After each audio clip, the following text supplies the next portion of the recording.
রোজ রোজ রুটি সবজি খেতে ভালো লাগে না, তাই আজকের ব্রেকফাস্টটা একটু অন্য করেছিলাম। আর এই ব্যাগের জন্য এবি আমার মাথা খারাপ করে দিচ্ছিল। ফাইনালি ব্যাগ চলে এসেছে, আমিও একটু রেহাই পেলাম।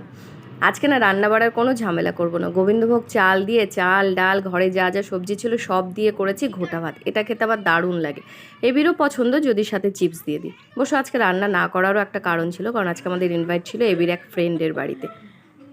দেখবে বন্ধুত্বের না কোনো বয়স হয় না।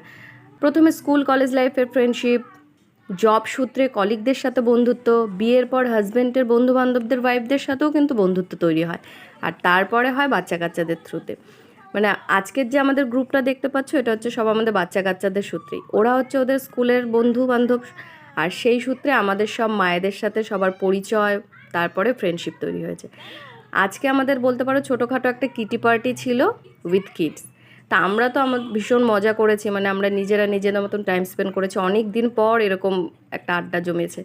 আর আমাদের ছেলেমেয়েরাও তার থেকে বেশি এনজয় করেছে, মানে খেলাধুলা খাওয়া দাওয়া তো আছেই।